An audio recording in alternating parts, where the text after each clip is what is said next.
Hello everybody, and thank you for joining us for this video where I am going to break down for you the residency application process for Pensionado Residency in Costa Rica. I am going to go over with you the qualification requirements, the supporting documents that are required, and the application process so that at the end of this video you should have a very clear overview of what you're going to need to successfully apply and get approved for Pensionado Residency. For those of you that are new to the channel, welcome, and my name is Roger Peterson, and I'm an attorney in Costa Rica with over 25 years of experience assisting expats in their relocation to Costa Rica. So let's get started. First off, let me start off by saying that there is no age restriction in the Pensionado category. The only requirement imposed by the law is that the applicant have a lifetime pension of at least US $1,000 per month. The pension can come from other types of pensions as well. For example, we have processed pensionado for individuals with state pensions, teachers' pensions, first responder pensions, military, and others with federal government pensions. It is not limited only to government pensions. So if you have a private company pension, then that's going to qualify you as well. Also, if you have a disability pension, you're going to qualify as long as it indicates that that pension is for life. For those of you that are able to qualify for Pensionado Residency, it is probably the easiest way for you to get residency in Costa Rica. Now, of course, there are other alternatives commonly used are rentista, income-based, and the inversionista, investment-based category. I covered those two other residency categories in a separate video, which I invite you to watch in the event that you do not qualify for this Pensionado category. So the qualification requirement is pretty straightforward. You need to show a US $1,000 or more income from a lifetime pension, and then you're going to satisfy the income requirement of your application. So the next question we often get is, how about my spouse? And the answer is that your spouse can join you in the application as a dependent. This means that with only one person satisfying the $1,000 pension, then you can bring your spouse as a dependent without requiring any additional proof of additional income. Another important note that I want to touch on is that we sometimes get clients that have more than one pension. So they may have a Social Security pension of, let's say, $1,500, and then another private pension of, let's say, $2,000. So to apply, you're not required to combine these pensions. So for Costa Rica residency purposes, remember that all you need to qualify is the $1,000 or more. So in this case, you can apply with the lower Social Security pension of, say, $1,500, since that is sufficient to qualify. Next, let's look at the documents that you're going to require to apply for Pensionado Residency. The first one is you're going to need a birth certificate. Now, many of you may have older copies of birth certificates, but my recommendation is to get a new certification. If you're from the US, you can do that directly with the Office of Vital Statistics in the state where you were born. You can also hire a company like VitalCheck that can do it for you, but of course they're going to charge you a fee. I'm going to include a link in the description of the options available to you. In the case of Canadian citizens, you can contact your provincial office, and that link is also in the description. The second document that you're going to need if you're applying with your spouse is going to be a certified marriage certificate. This marriage certificate can be obtained for U.S. citizens in the state where the couple were married and in the provincial offices for Canadians. The third document you're going to need to provide is the proof of your lifetime pension. This should be an original document issued by the government or private entity that is paying your pension. In the case of U.S. Social Security, for example, this is generally a benefits verification letter. For other types of pensions in different countries, the form will vary, but the key factor is that the letter must make it very clear that the pension is for life. The fourth document you're going to need is a criminal background clearance check. For U.S. citizens, the only acceptable form is the one issued by the FBI. You will need to visit the official site, as you can see here, and then follow the instructions to get your FBI report. For Canadian citizens, the equivalent is going to be the Royal Canadian Mounted Police. Before I continue, we need to talk about a legal requirement that you're going to need to complete for all these documents that we've been discussing. That requirement is that all documents issued in a foreign country be legalized in a process known as apostille before they're going to be accepted in Costa Rica. An apostille is a certificate that authenticates the signature of a public official on a document for use in another country. So this means that your birth certificate, your marriage certificate, your pension letter, and your police criminal background letter must all be apostilled for them to be accepted here in Costa Rica. For U.S. citizens, it's going to require you to send your state-issued documents to the Secretary of State of the state that issued your document. If the document is a federal document, such as the FBI background search, then you have to send that document to the State Department Secretary of State. If you do not want to deal with this process on your own, there are companies out there that offer the service for you for a fee. So for a more in-depth review of the apostille process, check out my video on how to apostille a document from the United States. If you are Canadian, then contact the Global Affairs Canada office for assistance with the process. I'm going to put a link in the description for you. Now, the final step with all these documents is that once you have them all in hand and all apostilled and all legal to go, you're going to have to send them to an official translator approved by the Ministry of Foreign Relations of Costa Rica to do the translations for you. I will post a link to that list of official translators in the description for you.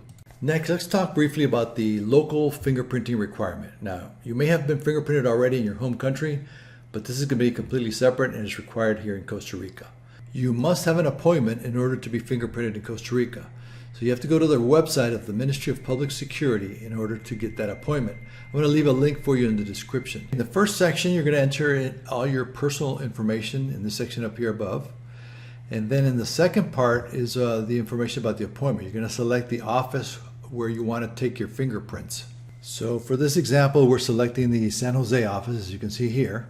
Then we move to the next section. We're saying we want immigration. It's going to be an immigration fingerprinting. And then the calendar is going to pop up. Now, note that it's only going to open up for 2-week periods. So you have to really plan this carefully to make sure you're able to get an appointment. Now, once I select the date, it's going to tell me the time frames. And here, for example, all these time frames are available. It's telling you how many slots are available at that moment. Now, if for any reason you're having difficulty or you could not get an appointment during the time frame that you're visiting Costa Rica, then you can still file your residency application, and then your fingerprinting can be done after you've been approved. Now, they're going to make that approval contingent on that local fingerprinting requirement. So if you're able to get the fingerprinting out of the way up front, that's better. But if not, don't worry, your application can still move forward. Okay, so in addition to the supporting documents that we've already discussed, you're going to need an application. You're going to need a full copy of your current passport, cover to cover. You're going to need 2 good quality passport size photos. You have to fill out a background information form and sign an informed consent form as well. Okay, so let me break these down for you in a little bit more detail. As far as the application, there is no standard like application form. Instead, it's a letter that is drafted to the Department of Immigration. So in the first part of that application, you want to tell them about your name and occupation and address, your passport number and nationality, your date of birth and marital status, and your parents' name and nationality. In the second part of your application, you want to spell out what the basis is, in other words, your Pensionado Residency and the source of your income. Then in the third part of the application, you're going to make reference to all the supporting documents that we discussed. You're going to mention that they're all attached to this application. Here's where you're also going to need a copy of your passport and the photographs that we discussed. So this is what the background form looks like. And basically, they're looking for your personal information, name, nationality, place of birth, name of your parents, marital status, what kind of education you have, occupation, the date you entered Costa Rica, your passport number and all that information. Then they want a place, domicile for you here in Costa Rica, and then a place where to receive notices. You sign that, and then that's basically the background information form. As to the informed consent form, basically this is what it looks like, and it's just basically compliance with Costa Rica's data protection laws.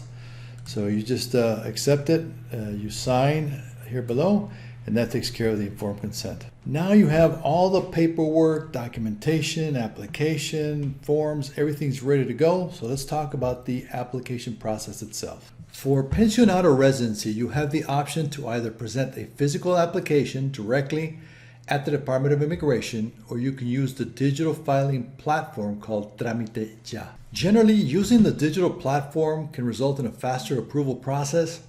However, it does require a little bit of computer skills and also knowing exactly what to file and when during the process. Failure to fulfill the requirements within the timeframes provided by immigration on the digital platform can result in your application being closed out. You will have to start it all over again. So if you decide to go the digital route, just make sure you have 100% of all the documents in perfect order. Next, let's talk a little bit about costs and fees involved in filing the Pensionado Residency. The filing fee from the government is $50 for the application, and then you're going to be charged a $200 fee if you're filing from Costa Rica. This is because you're here as a tourist, so you're changing your status. so the total is $250. You're going to need to hire an official translator from the list from the Ministry of Foreign Relations, because all the documents that you have that are in another language from Spanish are going to have to be translated into Spanish. So budget between $200 to $300. Of course, it's going to depend on the amount of documents that you're submitting. Now, if you decide to file the application on your own, you're not going to have any legal fees. If you prefer to hire an attorney to handle the entire process from start to finish, then they will charge you for that service. The amount of the fee can vary depending on special circumstances and the dependency of your application. Most providers will send you an upfront quote after reviewing your specific case. Now, once you've been approved, the government's going to charge you $123 to process your residency card. You're also going to have to post a guarantee bond sufficient enough to cover a one-way ticket back to your home country. Now, this bond works as a fund for the government to cover the cost of any deportation. As such, that amount is going to vary depending on the country that you're from. So, how long does the entire process take? If you use the online platform, then the timeline for approval should be under 6 months. If you use the physical filing at the Department of Immigration, then the time frame can be more than 6 months. The time is going to depend on the volume of applications pending approval at the Department of Immigration when you file your application. Now, once you're approved, you have 3 months to complete the process to get your residency card, known as the DIMEX. This means that the payment of the post-approval fees must be made. It also means that you have to register with the Costa Rican Social Security system known as the Caja. This is mandatory for anybody with residency in Costa Rica. The amount that you will have to pay to be insured by the Caja is based on the amount of pension that you use to qualify for Pensionado. It can range from 10 to 17% of that amount. On my website, I have an article which will help you calculate the exact amount based on your particular pension, so check that out and I'll leave a link for you in the description. So once you've completed your Caja registration, then you're all set and ready to set up the final appointment to process your residency identification DIMEX card. The first card that you're going to get is going to be valid for 2 years. If you want more details about Costa Rica immigration, then be sure to get yourself a free copy of the Costa Rica Immigration Guide, which you can download on my CostaRicaLaw.com website. Well, I hope this information makes your understanding of the Pensionado residency process a bit easier, so that you can have a smooth application process. If you have not done so yet, please go ahead and subscribe to the channel so we can continue to provide practical content like this how-to video for you.